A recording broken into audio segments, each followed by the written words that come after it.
Welcome to the Gold, Goats, and Guns podcast, episode 33. My name is Tom Luongo, and we have a lot to talk about.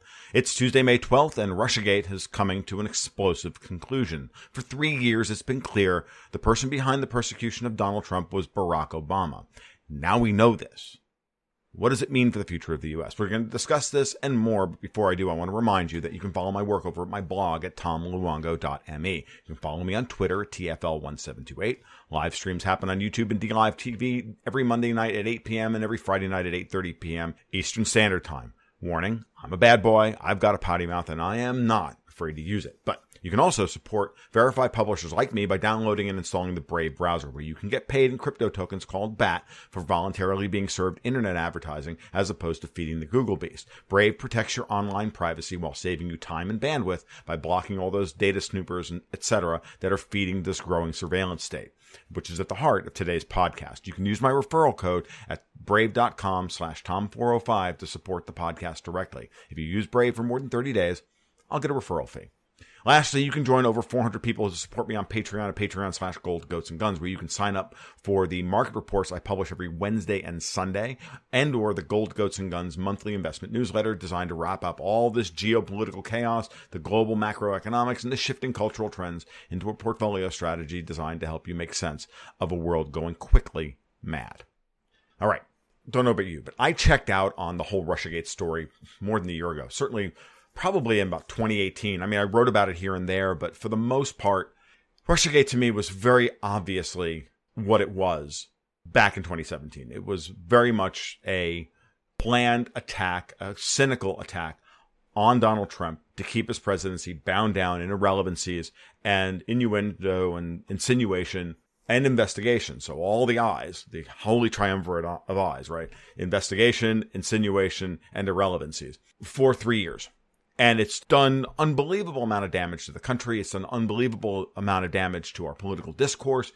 People have never been more divided along partisan lines. And as such, it became a very uninteresting story until it was going to finally reach some form of conclusion. And for the most part, I focused on other stories because other stories were either going to support the process by which we would achieve an ending of the RussiaGate story, or we wouldn't. And at the end of the day, it really did come down to, was Trump going to win this fight, or was he going to lose it?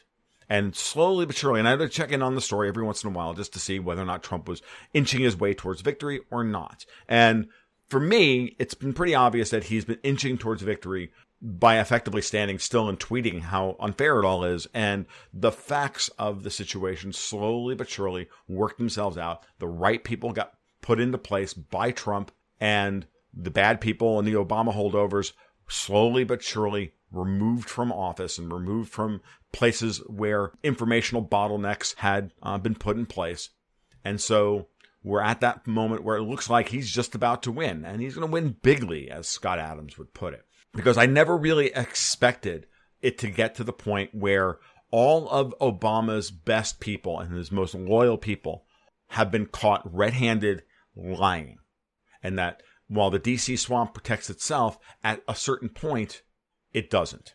So the first person that Trump put in place to actually help him win was AG Bill Barr. And it's obviously the most important. It's obviously the person that they have targeted and attacked and smeared and everything for almost 2 years now. Because Barr enters the scene before the 2018 midterm elections, writing his initial opinion about the standard by which obstruction of justice is a crime, and sent that letter to Mueller and Rosenstein and the rest of them, which then turns out to be, once he becomes AG after the election, that's when he uses that to shut down Mueller's investigation. That puts Mueller into the Senate and destroys him and destroys the entire Mueller investigation as a political hit job.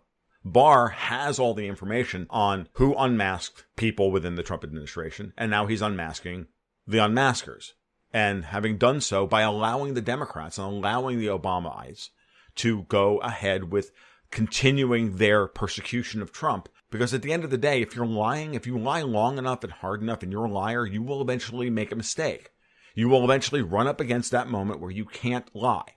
And that moment was Adam Schiff's impeachment testimonies, where all of these people were brought in to give testimony and they were under oath. It's one thing to go into the media and lie your tits off because you're evil. It's one thing to do that in the media. None of that matters, right? That's irrelevant. It's another thing to say certain things on documents will never will see the light of day or will be redacted. But eventually, once the FOIA requests come through, once the transcripts, once we get into an official investigation, we get into official something, and this is where the Democrats made a huge mistake going for impeachment. But they had no other choice. They had to try and get rid of Trump. And Schiff's impeachment testimonies brought all these people out, and when they were under oath, they couldn't corroborate anything about the Russia collusion story. And that's the big takeaway from this week's events. That's what all of this is about, which started with the DOJ under Barr dropping the case against Michael Flynn. So Barr destroys Mueller with his ruling against obstruction of justice. He unleashes John Durham to begin investigating the FISA abuse thoroughly. That's in play. Everybody knows what's happening now, and everybody in Washington knows that Durham has them dead to rights. So Trump has Durham as a sword of Damocles. And now the DOJ can drop the case against General Flynn because they don't have a case. And the judge never thought they had a case against Flynn. And it was obvious the judge understood that Flynn was being coerced into pleading guilty to lying to the FBI. But in doing so, once that case is gone, now this leads to, well, how did you all know that Flynn was talking with the Russian ambassador? How did you all know this stuff? All that stuff now can get redacted. It's no longer unredacted, or it can get released because now it's no longer part of an ongoing investigation. It's no longer an ongoing DOJ case. That removes that barrier and that obstacle. This leads to the NSA database abuse that's been going on since 2012. That leads to Fusion GPS and the Steele dossier, and it all just continues to unwind. There's a great article this morning over at Zero Hedge discussing about this in grave detail, why Fusion GPS and the Steele dossier were created to extend the legal cover after Admiral Rogers barred government employees from manipulating or using the NSA database when they weren't supposed to be. And that created the problem, the bottleneck for them to continue their spying operations, Brennan and Clapper and Comey and Obama and the rest of them. How are they going to continue to do that if they weren't allowed to legally? Well, they had to then create a fiction so that their contractors could then access the NSA database on their behalf as their proxies. Enter Fusion GPS, enter the Steele dossier and all of that, and the need to get FISA warrants on irrelevant people like Carter Page and the whole thing. And so it just keeps getting bigger and bigger and bigger. But the through line here is they want to be able to spy on Donald Trump using the NSA database. And that's that. And as long as you understand that that's the through line here, all the other irrelevancies, all the other details and whatnot are irrelevancies. They all just support that central thesis, that central through line in the narrative. So we got Barr in place doing all this stuff. Now he puts Richard Grenell in charge of the ODNI. Does Richard Grenell does he have any experience that would lead to him being the acting director of the ODNI? No. He was the former ambassador of Germany. He's a neocon. He's a terrible person. But guess what? He's also a Trump loyalist. And putting Grenell in charge of the ODNI as opposed to some congressional or Senate approved person, because now that we're in this moment where Trump's like, I'm making recess appointments, or whatever. I'm making appointments and I can appoint acting directors. Tough. You can't stop me from doing it. Pelosi, Schumer, the rest. You can't do it. Sorry.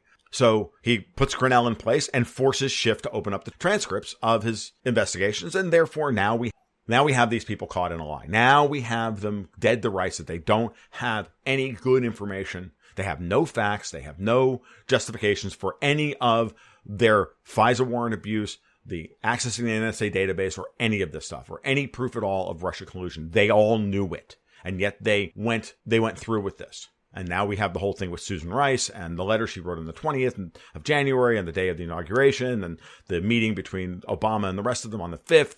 It's all very clear that Obama's the guy, as Alex Mercouris was talking about it in the Duran the other day, that Obama's the guy who came up with the Logan Act. It's very obvious. And this is where we are. This is the scene. And they're not going to stop doing so. And one of the things I want you to understand is this wasn't new behavior. Brennan and Clapper and Comey and Obama and Susan Rice and Samantha Power and all these people, they were all doing this for years. The NSA database abuse had been going on since 2012, all throughout Obama's second term, or part of the latter half of his first term.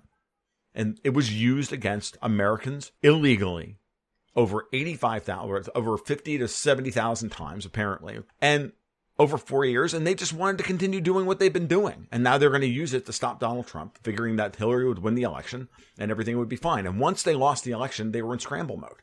They had to create something out of whole cloth. They had to figure out what they were going to do. They had to all circle their wagons and get their ducks in a row, which is why Hillary didn't show up at the Javits Center that night, yada, yada, yada, yada. Okay? I mean, it's that simple. And the biggest tell that this is all true and that I'm right about this, and not that I'm right, but that's reality, is that Obama is now shrieking about how Trump and Bill Barr are gutting the rule of law. Like, are you kidding me? Are you? I mean, I'm at that point where I'm like, okay, there's being brazen and there's being desperate, and then there's just being unbelievably stupid. Obama knows he's in trouble. Okay? Biden can't campaign. He's 82 years old or whatever the hell he is. He might as well be 140. He's got dementia. He can't campaign against Donald Trump, who's at the top of his game. So it's clear that Trump knows at this point he's running against Obama in the fall, even if it's Michelle Obama. But he's ultimately going to be running against Obama. Biden is Obama's candidate. Biden can't campaign. Obama will be out there to save his own hide. Obama will be out there as the savior, as the messiah, the left's messiah, to whip up the troops, because there's one thing that Barack Obama is good at. It's campaigning. And he won't campaign for Hillary, as we proved in 2016, but he will campaign for Biden as his proxy. Effectively, Obama's going to run for his third term by putting Biden in place as president, his wife in place as vice president, or his direct proxy, Kamala Harris or whatever, but Obama will still be in charge. He's beyond 30, this guy, and he needs to be taken down and he needs to be stopped. He's actually the real problem. This man mobilized the intelligence community and the law enforcement community to spy on his political rival and put the country on a path to dissolution over a fake narrative, because he didn't want to give up power, because whether he was told to do so or whatever, it doesn't matter what his motivations are. It doesn't matter that even Obama is a flunky or not. We can argue that until the cows come home as to who actually is behind all this. It doesn't matter. It's irrelevant. You take out Obama, they're done. They don't have a mechanism by which to get control of the American government, and they know that. At this point, you still, no matter how much you think you're an evil oligarch and need to run the world, you still have to prove, and you still have to create the air of legitimacy and have the symbols and the trappings in place to keep the rubes, from their point of view, in line. If you don't have that, the rubes rebel. The rubes step back and go, this is nonsense, which is what they've been doing. I've been talking about the post-Dorothy Oz for quite a long time now. I'm bringing it up here. They have a lot of work to do, and Obama is the last pillar of their legitimacy. So enter COVID-19. COVID-19 is a perfectly planned operation to slow down and try and reverse all the damage that they could see coming from Trump's investigations into RussiaGate. And so what do they need to do? They need to stop Trump's rallies cold. He was selling these things out. They were making headlines. They were insane. It was off the charts, right? Bringing, 30, 40, 50,000 people showing up to Trump rallies. Okay, well, we need to implement massive social distancing, and Trump can't hold rallies anymore. Voting is going to happen behind closed doors as much as possible. Biden can only campaign from his gimp cellar, because God forbid he actually goes out in public and speaks. Okay, the economy, they use this to collapse the economy in every way imaginable and continue to collapse the economy in the most cynical ways. Do I think that this is being done in collusion with China? Of course I do. But the Chinese are extremely happy with the idea of Obama and Clinton regaining control over the U.S. political system, even if it's just to stop the Cold War that Trump is putting in place. Even if that Cold War with China isn't justified, really. And that's a different discussion for a different day. But right now, China has motive, means, and opportunity to cover up their own crimes relative to the Clinton administration, the Bush administration, the Obama administration. Right? The last thing they want to do is lose the American market in every way. And that's happening. So, look at what's happened. Hillary was on the path to try and take out Biden to become the nominee. Obama and Hillary, for all intents and purposes, have now buried the hatchet to fight Trump. And the reason why my theory about Hillary becoming the nominee and taking over at the convention has failed is because Trump won. They really thought that they were going to be able to hurt him to the point and keep all this under their hat and go for a second impeachment and go for this and go for all these idiotic things to keep him bound down. And that would allow for people to check the Hillary boxes, was the not Hillary box. And she's that delusional to think that that's the case. But right now, Hillary is removing herself from the scene and coming out and supporting Biden is another clear tell that Obama and Hillary are burying the hatchet and circling the wagons because they're scared. They know Trump has them dead to rights, and they know now that he has the people in the right places, and events are starting to unravel quickly that he's going to take them out in term 2. He's not going to do it during term 1. He's not going to do it during the campaign. He's going to start putting Strzok and Page behind bars. He's going to ratchet all this stuff up. It's why he tweeted out ObamaGate the other day and linked to Tucker Carlson. And that segment on Tucker Carlson I watched was good, but it wasn't that good. The 45 minutes that the Duran did on this yesterday or the day before, far, far better. If Trump actually watched that stuff, as opposed to Tucker Carlson, he'd actually be informed. And the thing you have to remember is that this, going back to COVID-19, is 2 more points to make. And that's about the general gist and the general tenor of the country, which is that this was done to also further divide people along the one axis that still empowers the left's Trump derangement syndrome.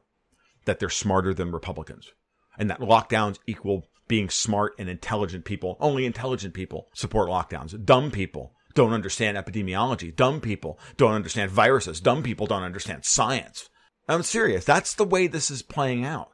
And it's yet another mechanism, another vector by which to keep people in the Trump derangement syndrome camp so that they can whip these people up into a frenzy, light their hair on fire, and send them out onto the streets of Portland and D.C. as the useful idiots they are. But eventually, they run out of hair to set on fire. Their hair just doesn't grow back quick enough. So COVID-19, you can see it is failing. But it doesn't matter. They're going to continue to double down on this. They're going to keep talking about a next wave. They're going to try and tie COVID-19 to every normal run-of-the-mill disease that exists in the world. I'm just waiting for the day that they say that COVID-19 exacerbates type 2 diabetes. That's going to be the one that ends all of it, right? That's going to be their last moment. They're now trying to tie it to infant diseases like Kawasaki syndrome, which is literally retarded. The economic aftershocks are going to be big. They're going to continue to push the idea that Donald Trump does not know how to respond to this crisis. Look, the U.S. government is not capable of responding to any crisis this big.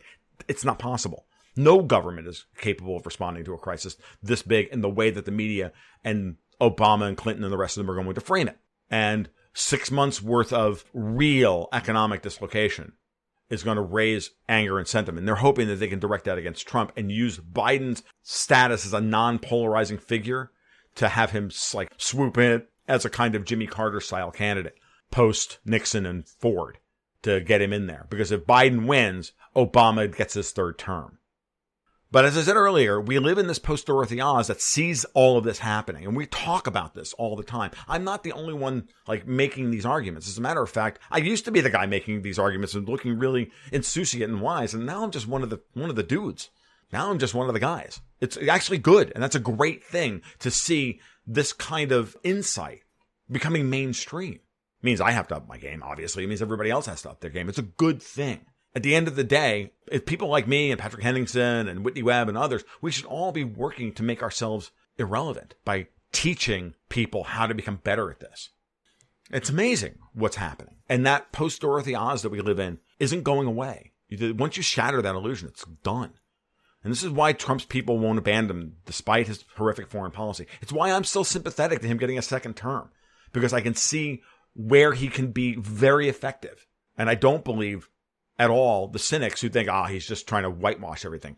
I see, and I have always seen, that the real story is that ObamaGate ties back to RussiaGate, which ties into Epstein-gate and everything else.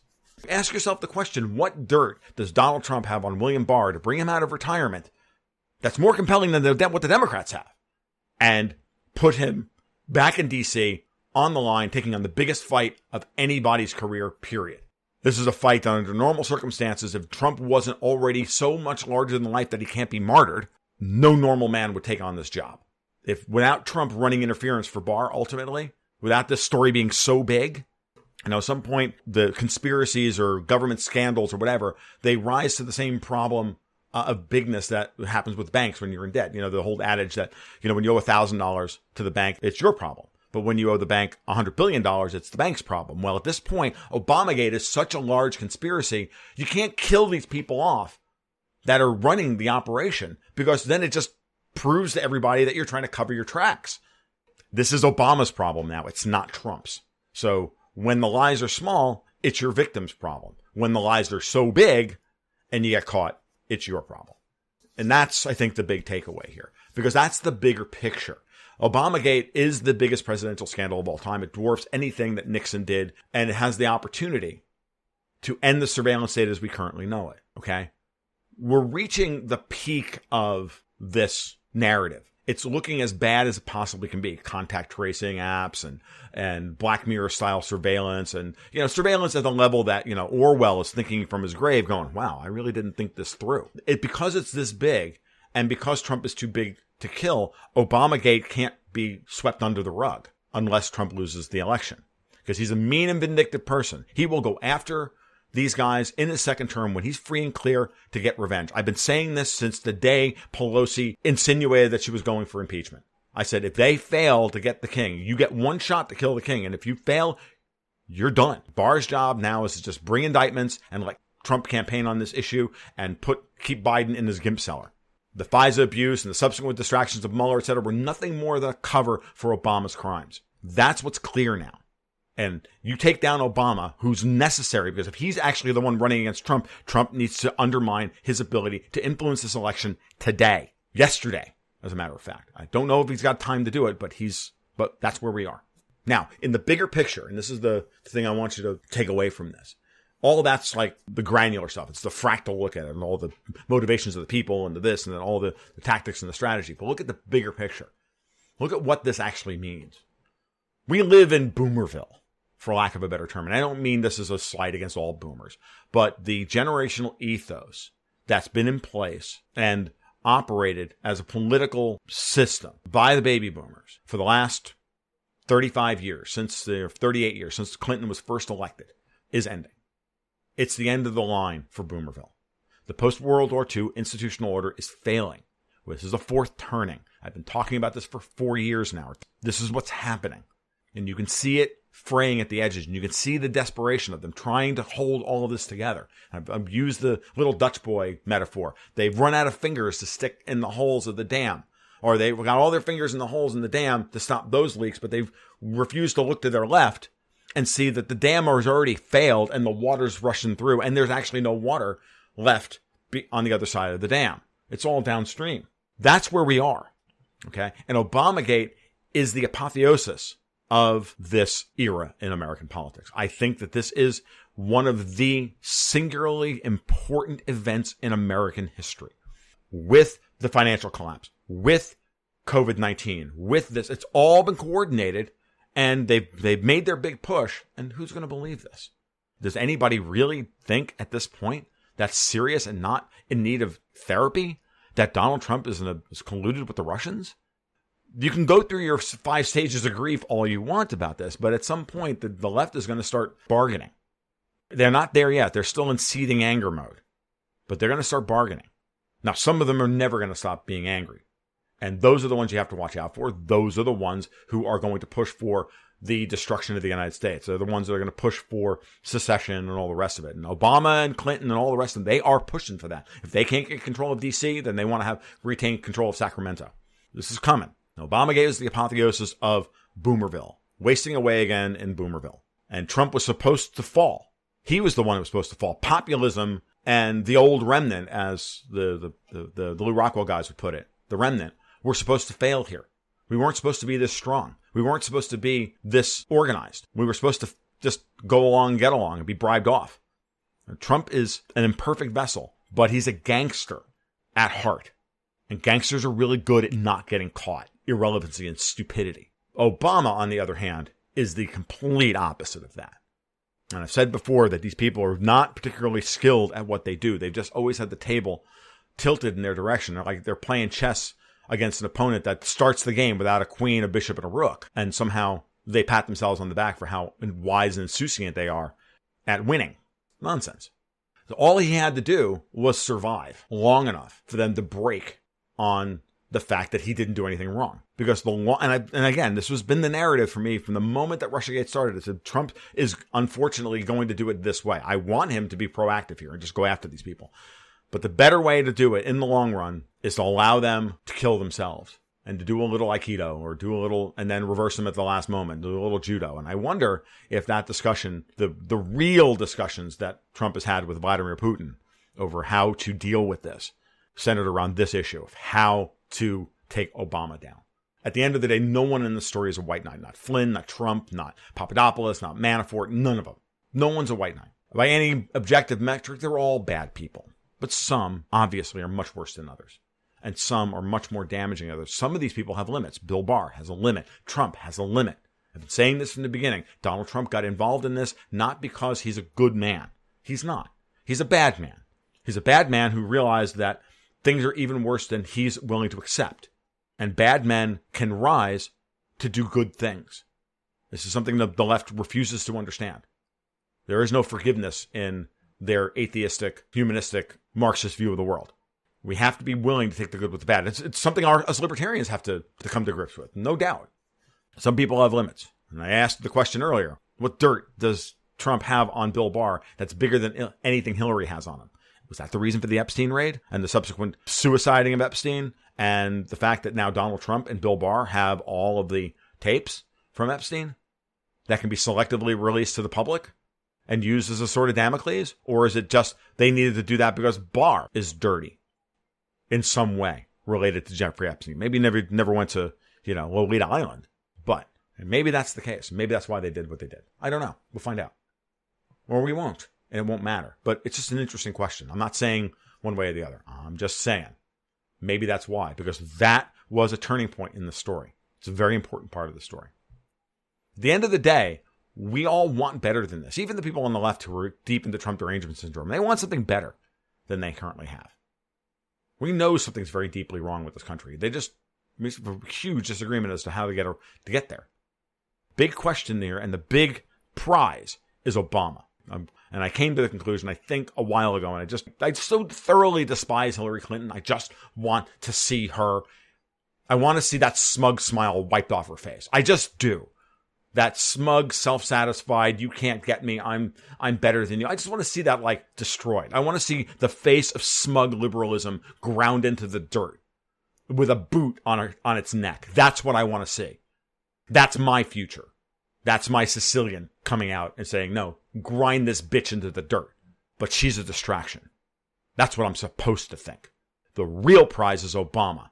Because he's young enough, just like Clinton was 40 years ago, to extend Clinton's crime syndicate today into the next 40 years. He's been chosen to be that guy. You take him down, you truly begin the process of draining the swamp. And so, if Trump takes out Obama in his second term, if Trump wins re-election and takes out Obama in his second term, it will be the end of the U.S. as we know it. And that may be a very, very good thing. All right, this has been the Gold, Ghosts, and Guns podcast, episode 33 for Tuesday, May 12th, 2020. My name is Tom Luongo. I hope you enjoyed it. I'll be back next week, hopefully with a guest. I'm not sure. You guys take care. You be well. We'll talk soon. Keep your stick on the ice.